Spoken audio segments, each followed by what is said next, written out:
মরে যাবে ছেলেটা, মরে যাবে ছেলেটা। মানুষের হয়ে গণতান্ত্রিক আন্দোলন। সেই সময় পর্যন্ত রুনা খাতুন যেভাবে গাড়ির উপর হামলা চালিয়েছে, আমরা প্রশাসনের কাছে বিজেপির তরফ থেকে সর্বই মিথ্যা অভিযোগ করা হচ্ছে। তারা কোনো আন্দোলন করতে আসেনি। বলাগড়ের বিডিও অফিসের সামনে মুখোমুখি তৃণমূল বিজেপি। উত্তপ্ত বলাগড়ের বিডিও অফিস চত্বর। মুখ্যমন্ত্রী পুষ্পতলিকা দাহ করে বিক্ষোভ বিজেপির, পুলিশের সঙ্গে বচসা। বিজেপির এক অসুস্থ কর্মীকে হাসপাতালে নিয়ে যাওয়ার পথে গাড়ি আটকানোর অভিযোগ তৃণমূলের বিরুদ্ধে। অভিযোগ মানেনি তৃণমূল। বলাগড় থানায় বিশাল পুলিশ পরিস্থিতি সামাল দেয়। তৃণমূলের বৈধ ভোটারদের নাম বাদ দিতে বলাগড়ে কয়েক হাজার ফর্ম 7 জমা করেছে বিজেপি। এই অভিযোগ তুলে গতকাল বলাগড়ে বিডিও অফিসে বিক্ষোভ দেখায় তৃণমূল। নরেন্দ্র মোদী, অমিত শাহ ও জ্ঞানেশ কুমারের পুষ্পতল দাহ করা হয়। আজ বলাগড়ে বিডিও অফিসে পাল্টা বিক্ষোভের ডাক দেয় বিজেপি। তবে বিডিও অফিস চত্বরে মূল গেটে আজও তৃণমূলের পক্ষ থেকে অবস্থানের কর্মসূচি নেওয়া হয়। বিডিও অফিসের 2 গেটে 2 দলের কর্মী সমর্থকরা মাইক বাজিয়ে স্লোগান করতে থাকে। একদিকে চলে জয় শ্রীরাম, অন্যদিকে চলে জয় বাংলা স্লোগান। স্লোগানে উত্তপ্ত হয়ে ওঠে এলাকায়। পরে এসটিকা রোডের ওপর এসে বিক্ষোভ দেখাতে থাকে 2 দলের কর্মীরা। 2 দলকে থামাতে দাঁড়িয়ে পড়ে পুলিশ। পুলিশের সঙ্গে বিজেপি কর্মীদের বেশ কিছুক্ষণ ধস্তাধস্তি হয়। পরে বিজেপির মণ্ডল সভাপতি সুজয় বিশ্বাস অসুস্থ হয়ে পড়লে তাকে হাসপাতাল নিয়ে যাওয়ার পরে গাড়ি আটকে আক্রমণ করে তৃণমূল নেত্রী রুনা খাতুন। এমনই অভিযোগ বিজেপি নেতা সুরেশ সাহুয়ের। সুরেশের অভিযোগ, তার গাড়িতে আক্রমণ করা হয়েছে ঘটনার সময়। এসটিকে রোডে যাচ্ছিলেন কল্যাণীর বিজেপি বিধায়ক অম্বিকা রায়। ঘটনা দেখে তিনিও দাঁড়িয়ে পড়েন। পরে তিনি বলেন, কমপ্লিট ললেসনেস। পুলিশ একেবারে তৃণমূলে হারমাতদের রাস্তায় এনে এদেরকে দিয়ে ভারতীয় জনতা পার্টি যারা কার্যকর্তা তারা এসেছিল প্রতিবাদ জানাতে। কারণ একটাই, সেটা হচ্ছে বিডিও অফিস এখানে জিরাট। সেই বিডিও অফিসে এসআইআরের হিয়ারিং চলছে।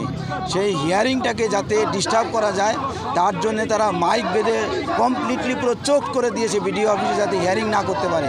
এসআইআরের টোটাল প্রক্রিয়াটা যাতে না হতে পারে তার জন্যে তৃণমূলের হারমাদিরা এখানে মাইক বেঁধে প্রচার করছে এবং মাইক বেঁধে পুরো গেট ফেট আটকে দিয়ে এরা এই ধরনের অব্যবস্থা সৃষ্টি করছে এবং সেটারই প্রতিবাদ করতে আসে। বিগত পুরো 6 দিন ধরে এরা এই ধরনের কাজ চালিয়ে যাচ্ছে যাতে এসআইআর না হয়।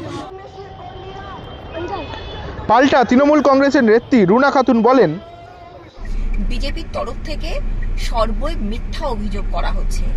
তারা কোনো আন্দোলন করতে আসেনি। তারা বলাগড় বিডিও অফিস চত্বরে এসেছে শুধুমাত্র তৃণমূল কংগ্রেস যে গণতান্ত্রিক পদ্ধতিতে আন্দোলন করছে সেটাকে বানচাল করার উদ্দেশ্য নিয়ে। প্রথমত তৃণমূল কংগ্রেস এই এসআইআরের নামে সাধারণ মানুষকে যে হয়রানি দেওয়া হচ্ছে তার বিরুদ্ধে প্রথম থেকে আন্দোলন করছিল, আন্দোলন করছে এবং আন্দোলন করবে। আপনারা প্রত্যেকেই জানেন যে লজিক্যাল ডিসক্রিপেন্সির নামে মানুষকে সে বৈধ ভোটার কিনা যেভাবে অপমান এবং হেনস্থা করা হচ্ছে তার বিরুদ্ধে সুপ্রিম কোর্ট পর্যন্ত রায় দিয়েছে। তৃণমূল কংগ্রেসের পরিবার বলাগড় ব্লকের প্রত্যেকে আমরা সবাই মিলে সম্মিলিতভাবে বিডিও অফিসের সামনে ধর্নায় বসেছি, আন্দোলন করছি এবং হিয়ারিংয়ে মানুষকে সাহায্য করছি। অসুস্থ বিজেপি কর্মীকে জিরাট হাসপাতাল থেকে চুঁচুড়া ইমামবাড়া হাসপাতালে স্থানান্তরিত করা হয়। 21 তারিখ থেকে 31 তারিখ পর্যন্ত আমাদের এখানটা অবস্থান বিক্ষোভের জন্য পারমিশন নেওয়া। তাহলে এই প্রিমিসেসের মধ্যে জানি না প্রশাসন কি করে একটা অন্য পার্টিকে অনুমতি দিল। ঠিক আছে, সেখানে একটা উত্তেজনার সাময়িক তৈরি হয়েছিল, কেন ওরা জিতুমনির নামে, অভিষেক বন্দ্যোপাধ্যায়ের নামে বিভিন্ন ধরনের বাজে বাজে স্লোগান দিচ্ছিল, যেটা ওদের কালচারের মধ্যে পড়ে।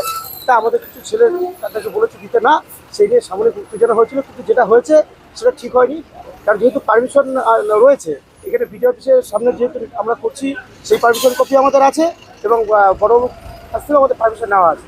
সেক্ষেত্রে তো এটা কী করে হলো আমি বুঝতে পারছি না যে কেন এখানে ওদেরকে করতে দেওয়া হলো।